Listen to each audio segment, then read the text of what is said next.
Shri K Premkumar, ഇപ്പോൾ Shri Roni K baby, Congress ഇപ്പോൾ പറഞ്ഞുകൊണ്ടിരിക്കുന്ന ഈ ന്യായീകരണങ്ങൾ എത്രമാത്രം ഇക്കാര്യത്തിൽ അംഗീകരിക്കാൻ CPM-നാകുന്നുണ്ട്? അല്ല, തെലങ്കാന മുഖ്യമന്ത്രി പറഞ്ഞത് എന്താണ് എന്ന് പബ്ലിക് ഡൊമൈനിലുണ്ടല്ലോ. ഏത് സാഹചര്യത്തിലാണ് അദ്ദേഹം പറഞ്ഞത്? ഇവിടെ കോൺഗ്രസിൻ്റെ പ്രതിനിധി നമ്മയെല്ലാം ആശ്ചര്യപ്പെടുത്തുകയാണ്. അദ്ദേഹം ഇവിടെ ചർച്ചയുടെ ഭാഗമായിട്ട് സൂചിപ്പിക്കുന്ന ഏറ്റവും പ്രധാനപ്പെട്ട ഒരു കാര്യം, തൊട്ടു മുമ്പുള്ള തെലങ്കാന സംസ്ഥാന ഗവൺമെൻറ്റിൻ്റെ പിടിപ്പുകൊണ്ട് മാത്രമാണ് BJP ഗവൺമെൻറ്റിനെതിരെ ഈ ഏതാണ്ട് 10 മിനിറ്റ് സമയമെടുത്തിട്ടും ഒരക്ഷരം പറയാൻ അദ്ദേഹം തയ്യാറാവുന്നില്ല. അത് യഥാർത്ഥത്തിൽ യാഥാർത്ഥ്യങ്ങൾക്ക് നേരെ കണ്ണടയ്ക്കുന്ന, ബോധപൂർവം കണ്ണടയ്ക്കുന്ന സമീപനമാണ്. എന്താണ് യഥാർത്ഥത്തിൽ ഇന്ന് സംസ്ഥാനങ്ങൾ അഭിമുഖീകരിക്കുന്ന പ്രശ്നം? സംസ്ഥാനങ്ങളുടെ സാമ്പത്തിക പ്രതിസന്ധിയുടെ പൊതുവായ കാരണം എന്താണ്? അതിനെ സംബന്ധിച്ച് ദേശീയ പാർട്ടി എന്ന നിലയിൽ കോൺഗ്രസിൻ്റെ നിലപാട് എന്താണ്? ആ നിലപാട് യഥാർത്ഥത്തിൽ ഈ സന്ദർഭത്തിൽ വ്യക്തമാക്കുകയും വിശദീകരിക്കുകയും അല്ലേ വേണ്ടത്?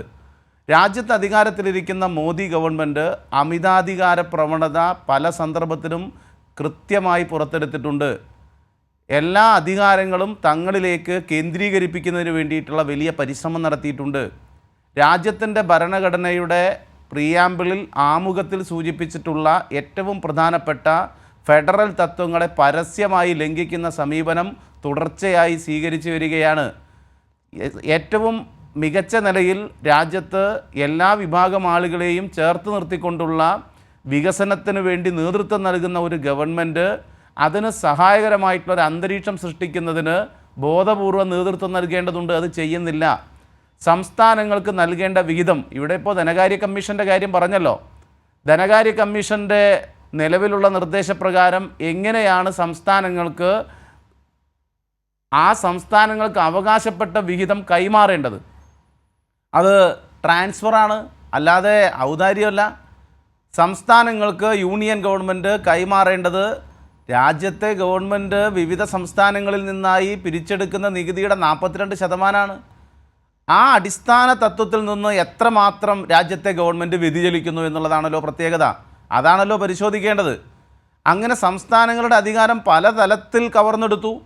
കേരളത്തിൻ്റെ അനുഭവം വെച്ച് പറയാം. ഇപ്പോൾ സഹകരണ മേഖല സുപ്രീം കോടതിയുടെ ഒരു ഇടപെടലിൻ്റെ ഭാഗമായിട്ടാണല്ലോ അതിപ്പോൾ തൽക്കാലം രാജ്യത്തെ ഗവൺമെൻറ്റിന് BJP NDA ഗവൺമെൻറ്റിന് അവിടെ തൊടാൻ കഴിയാതെ നിൽക്കുന്നത് കൊണ്ടല്ലേ? സുപ്രീം കോടതിയുടെ ഇടപെടലിൻ്റെ ഭാഗമായിട്ടല്ലേ? അപ്പോൾ പൂർണ്ണമായും സംസ്ഥാനങ്ങളുടെ വിഷയമായിട്ടുള്ള യൂണിയൻ ലിസ്റ്റിലും കൺകറൻറ്റ് ലിസ്റ്റിലും സ്റ്റേറ്റ് ലിസ്റ്റിലുമുള്ള കൃത്യമായ വ്യക്തമായ അടയാളപ്പെടുത്തലും വേർതിരിവുമുള്ള വിഷയത്തിൽ സംസ്ഥാനത്തിൻ്റെ വിഷയത്തിൽ യൂണിയൻ ഗവൺമെൻറ് ഏകപക്ഷീയമായിട്ട് ഇടപെടുകയാണ്. അതിനുള്ള വലിയ പരിശ്രമം നടത്തുകയാണ്. രേവന്ത് റെഡ്ഡി പറഞ്ഞത് എന്താണ്?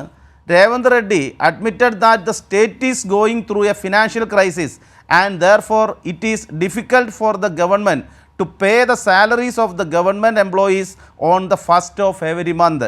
അവിടെ നിർത്തുന്നില്ല. Reddy appealed to the government employees not to insist on receiving DA due to the poor financial situation of the state. വളരെ വളരെ കൃത്യമാണ്. അപ്പോൾ എല്ലാ മാസവും 1-ാം തീയതി ശമ്പളം കിട്ടുമെന്ന് കരുതണ്ട. ഞങ്ങൾ ജനങ്ങളോട്, രാജ്യത്തെ സംസ്ഥാനത്തെ സർക്കാർ ജീവനക്കാരോട് അഭ്യർത്ഥിക്കുകയാണ്, അപേക്ഷിക്കുകയാണ്.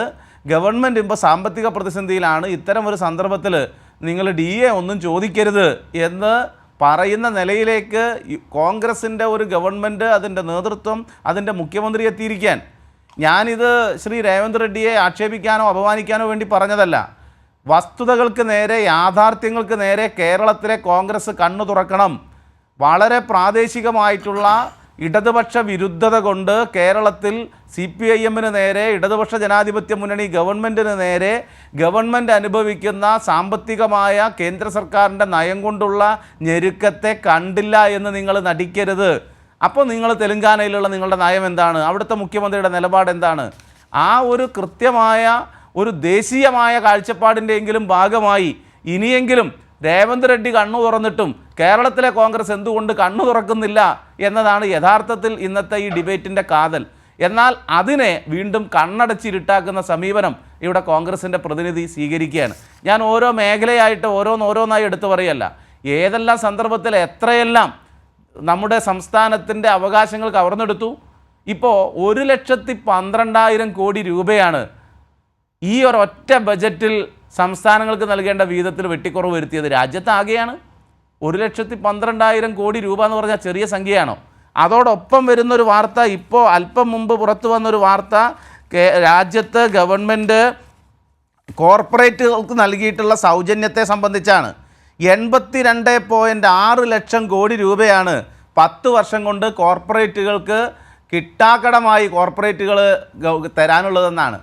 അപ്പോൾ കോർപ്പറേറ്റുകളിൽ നിന്നുള്ള കിട്ടാക്കടം 82.6 ലക്ഷം കോടി രൂപ, ചെറിയ സംഖ്യയല്ല. ആ സംഖ്യ പിരിച്ചെടുക്കാൻ രാജ്യത്തെ ഗവൺമെൻറ്റിന് താല്പര്യമില്ല.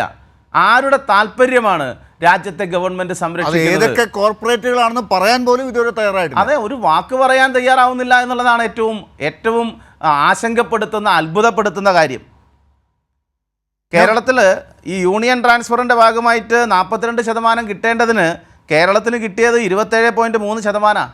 കേന്ദ്രാവിഷ്കൃത പദ്ധതിയിൽ മാത്രം 90,000 കോടി രൂപയുടെ കുറവാണ് ഈ കഴിഞ്ഞ ബജറ്റിൽ. അപ്പോൾ കേന്ദ്രത്തിനെതിരെ, BJPക്കെതിരെ, സംഘപരിവാറിനെതിരെ, RSSനെതിരെ ഒരു ചാനൽ ചർച്ചയിൽ പോലും ഈ നയമാണ് ഇത്തരത്തിൽ ഒരു സംസ്ഥാന ഗവൺമെൻറ്റിൻ്റെ മാത്രം കാര്യത്തിലല്ല, BJP ഇതര സംസ്ഥാന ഗവൺമെൻറ്റുകൾക്ക് പൊതുവിൽ രാജ്യത്ത് നേരിടേണ്ടി വരുന്നത്. അതിൻ്റെ ഭാഗമാണ് കേരളം, അതിൻ്റെ ഭാഗമാണ് തെലങ്കാന, അതിൻ്റെ ഭാഗമാണ് കർണാടകം എന്ന് പറയാനുള്ള വസ്തുതയായി കാണാനുള്ള ഒരു നിലയിലേക്കെങ്കിലും കോൺഗ്രസ് എത്തുമെന്ന് പ്രതീക്ഷിച്ചു. ചർച്ചയിൽ പോലും അത് സമ്മതിക്കാൻ തയ്യാറാകുന്നില്ല എന്നുള്ളതാണ് നാം കാണുന്നത് എന്നതുകൂടി ഇതിൻ്റെ ഭാഗമായി. ശരി, ഞാൻ വരാം ശ്രീ കെ പ്രേംകുമാർ.